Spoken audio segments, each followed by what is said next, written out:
أعوذ بالله من الشيطان الرجيم بسم اللہ الرحمن الرحیم۔ ماہ مبارک رمضان کے 18ویں دن کی دعا۔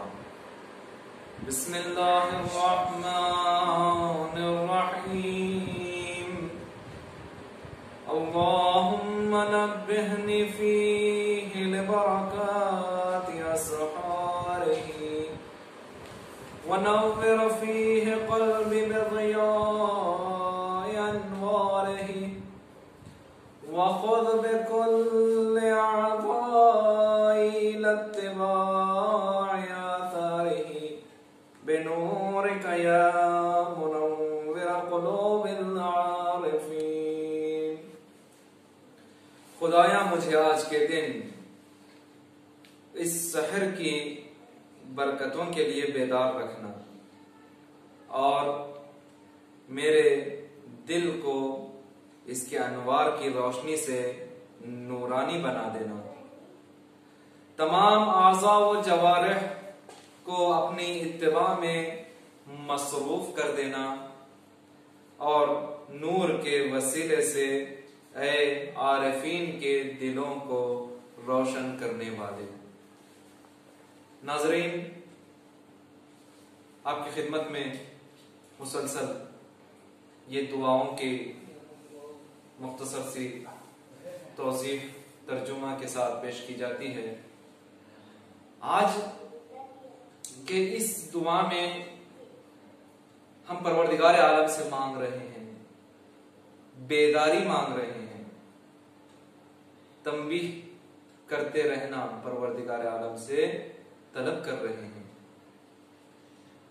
خدایا مجھے آج کے دن اس سحر کی برکتوں کے لیے بیدار رکھنا۔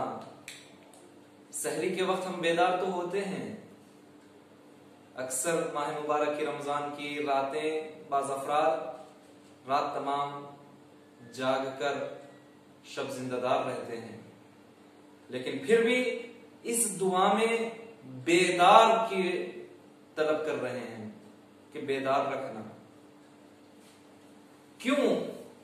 کیونکہ انسان غفلت میں نہ رہ جائے۔ سحر کی برکتیں عظیم برکتیں ہیں کہ جن کو طلب کر رہا ہے انسان یہاں پر پروردگار عالم سے کہ پروردگارہ سحر کی برکتیں حاصل ہو جائیں، مجھے بیدار رکھنا۔ دعا کے استجابت کے بہت سارے وقت بتائے گئے ہیں، ان میں سے بہترین وقت یہ استجابت دعا کے لیے سحر کا وقت ہے۔ ماہ مبارک رمضان میں ہمیں اس بات کی طرف اشارہ کیا جا رہا ہے کہ ہم ہمیشہ بیدار رہیں، صرف اور صرف ہم اس بیداری کو ماہ رمضان المبارک کی حد تک محدود نہ کریں، بلکہ ہمیشہ وہ وقت ہے سحر کا وقت کہ جس وقت میں ہمارے انبیاء ماسلف اولیاء الہی نے دعائیں مانگی ہیں، مناجات کی ہیں۔ مناجات کے لیے پروردگار عالم سے راز و نیاز کرنے کے لیے یہ وقت بتایا گیا ہے۔ دعا کے آخری جملے سے میں استفادہ کرتے ہوئے آپ کی خدمت میں بیان کروں کہ عارفین کے دلوں کو روشن کرنے والے، یعنی اگر عرفان، منزلت عرفان اور معرفت جو عارفین کے حوالے سے بیان کیا جاتا ہے، ان کا شیوا کیا ہے؟ وہ سحر کے وقت مناجات کرتے ہیں، پروردگار عالم سے راز و نیاز کرتے ہیں، جس کے سبب پروردگار عالم ان کے دلوں میں روشنی عطا کرتا ہے اور وہ پروردگار عالم سے اس قدر نزدیک ہو جاتے ہیں، اس قدر نزدیک ہو جاتے ہیں کہ پھر وہ چاہتے جو ہیں وہ پروردگار عالم انہیں عطا کرتا ہے۔ اب وہ اپنے دلی خواہشات کو طلب نہیں کرتے پروردگار عالم سے، بس وہ یہی کہتے ہیں کہ پروردگار تو ہمیں مل گیا ہے، یہی ہمارے لیے کافی ہے۔ یہ عارفین کا جو ہے طلب کرتے ہیں عارفین پروردگار عالم سے، اور یہی مقصد ہوتا ہے کہ وہ پروردگار عالم کو پا لیا کرے۔ تو ناظرین، یہاں پر سحر کے وقت کی طرف توجہ دلائی گئی ہے۔ سحر کا وقت بہترین وقت ہوتا ہے استجابت دعا کے لیے، تو ہم اس وقت سے استفادہ کریں۔ اور پھر کہا میرے دل کو اس کے انوار کی روشنی سے نورانی عطا فرما، یعنی وقت سحر خاص نور پروردگار عالم کی طرف سے ہوتا ہے، اس نور سے مستفیض ہونے کے لیے پروردگار عالم سے التجا کی جا رہی ہے۔ تمام اعضاء و جوارح کو اپنی اتباع میں مصروف کرنا، اعضاء و جوارح کو اتباع الہی میں مصروف رکھنا، گویا ہمارا جس طریقے سے ظاہری روزہ ہے اسی طریقے سے باطنی روزہ بھی ہو جائے، آنکھ کا روزہ مکمل ہو جائے، کان کا روزہ مکمل ہو جائے، زبان کا روزہ مکمل ہو جائے، بدن کے ہر اعضاء و جوارح، بدن کے ہر پارٹ کا روزہ مکمل ہو جائے۔ کیوں؟ کیا ہے روزہ ہمارے اعضاء بدن کا؟ زبان کو ہر گناہ سے محفوظ رکھا جائے، طہارت، پروردگار عالم کے آیات اطہارت طہارت کو پڑھا جائے، قرآن کی تلاوت کی جائے، ذکر الہی میں مصروف رہا جائے، گالی گلوچ بد زبانی ان تمام چیزوں سے محفوظ رہا جائے۔ کیا یہاں تک کہ روایات میں وارد ہوا ہے کہ 190 گناہ انسان کی صرف زبان سے سرزد ہوتے ہیں۔ ایسے اگر ہم زبان کو کنٹرول کر لیں گے تو گویا بہت سارے 190 گناہوں سے ہم محفوظ رہ جائیں گے۔ زبان کا روزہ۔ کان جو غیبتیں سنتے ہیں، برائی سنتے ہیں، اس سے اپنے کانوں کی حفاظت کی جائے۔ آنکھ نامحرموں پر نگاہ ڈالنے سے اپنے آپ کو بچایا جائے، گندگیوں کو دیکھنے سے پرہیز کیا جائے۔ انسان کے آنکھوں کی نظر شیطان کے تیروں سے نکلا ہوا تیر ہے اگر وہ انسان نامحرم کی طرف دیکھ رہا ہے۔ ماہ مبارک رمضان میں شیطان کو جکڑ دیا جاتا ہے، لیکن پھر بھی ہم اگر دیکھ رہے ہیں نامحرم کی طرف تو سمجھ لیجئے کہ شیطان نے ہمارے اوپر اتنا اثر کر دیا ہے اور اتنا جو ہے عادی بنا دیا ہے کہ اس کے بند ہو جانے کے باوجود بھی ہم جو ہے اس میں پڑ چکے ہیں۔ یعنی اکثر ہم جو گناہ اور غلطیاں ماہ مبارک رمضان میں سرزد ہوتے ہیں، جبکہ جو ہے شیطان کو بند کر دیا جاتا ہے، پھر بھی یہ ایسی غلطیاں ہوتی ہیں، تو ہمیں اس بات کی طرف سوچنا چاہیے کہ ہم کس قدر شیطان کے وسوسوں میں ڈوب چکے تھے کہ ماہ مبارک رمضان کی رحمتوں کے باوجود ہم یہ خطائیں اور یہ گناہیں انجام دیتے ہیں۔ تو لہٰذا یہ قابل غور مقام ہے۔ اگر ایسا ہے تو ہمیں بھرپور اس مہینے سے فائدہ اٹھاتے ہوئے پروردگار عالم کی رحمت سے امید لگا کر اس شیطان کے شکنجے سے آزاد ہونا ہے، یعنی گناہوں سے آزاد ہو جانا ہے، شیطان کے وسوسوں سے محفوظ رہ جانا ہے۔ تو پھر کہا تمام اعضاء و جوارح جب پروردگار عالم کی اتباع کرنے لگیں گے تو پھر شیطان سے دوری ہو جائے گی۔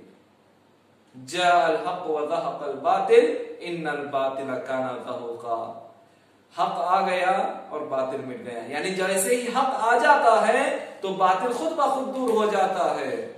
لہٰذا جیسے ہی ہم اعضاء و جوارح سے اتباع الہی کرنے لگیں گے، پروردگار عالم کی اطاعت کرنے لگیں گے، تو پھر خود بخود ہم شیطان کے وسوسے سے، شیطان کے شکنجے سے ہم دور ہو جائیں گے اور پروردگار عالم کے نزدیک ہو جائیں گے۔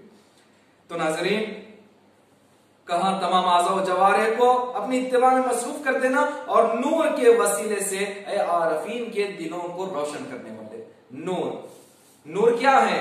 اولیاء الہی کی اتباع کرنا نور ہے، حق و حقانیت کا ساتھ دینا نور ہے، پروردگار عالم کے احکام کی تعمیل کرنا نور ہے، قرآن مجید کی تلاوت کرنا نور ہے، انبیاء اکرام کے احادیث اور روایات پر غور کرتے ہوئے ہمارے علم کو اضافہ کرنا نور ہے۔ لہذا ان انوار سے ہم نے اپنے آپ کو، اپنے دل کو روشن کرنا چاہیے، اور اسی چیز کو پروردگار عالم سے طلب کر رہے ہیں کہ پروردگار نور کے وسیلے سے اے عارفین کے دلوں کو روشن کرنے والے، لہذا بس پروردگار عالم ہی ہے کہ جو انسان کی ہدایت کرتا ہے پروردگار عالم ہی ہے، کہ جو مردہ دلوں کو زندہ کرتا ہے اور ان میں جان ڈال دیتا ہے. لہذا وابستہ ہمیشہ پروردگار عالم سے رہنا یہ ہماری سب سے بڑی ذمہ داری ہے. مخلوقات اور خالق کا رابطہ گہرا رابطہ ہے، اس کا ذہن میں ہمارے خیال رہنا ضروری ہے تاکہ جو ہے ہم پروردگار عالم سے نزدیک ہوتے رہیں. تو ناظرین، کل کی دعا کے سوالات آپ کی خدمت میں پیش نظر ہیں. پہلا سوال یہ ہے کہ ہم کس کے محتاج ہیں؟ ہم کس کے محتاج ہیں؟ دوسرا سوال، عیبوں پر پردہ ڈالنے والا کون ہے؟ عیبوں پر پردہ ڈالنے والا کون ہے؟ تیسرا سوال آپ کی خدمت میں، درود کے فائدے کیا ہیں؟ درود بھیجنے کے فائدے کیا ہیں؟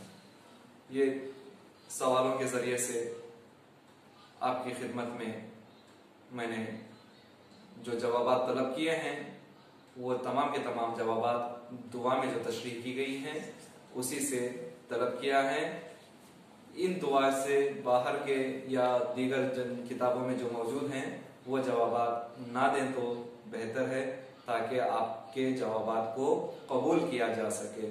لہذا ناظرین، آپ سے گزارش ہے کہ جو دعاؤں میں ذکر ہوئے ہیں فائدے اور جو ذکر ہوتے ہیں انہی سے آپ ہمارے سوالات کے جوابات پیش کریں، اور اسی طریقے سے اس چینل کو سبسکرائب کریں، اور ہمارا یہ پروگرام پسند آئے تو لائک کریں اور مزید شیئر کرتے رہیں تاکہ لوگوں تک ہمارے ان دعاؤں کی مختصر سی تشریح اور بیانات بہتر سے بہتر پہنچ سکیں، اور وہ اگر اس سے فائدہ اٹھاتے ہیں تو اس ثواب میں آپ بھی شریک ہو جاتے ہیں. والسلام علیکم ورحمۃ اللہ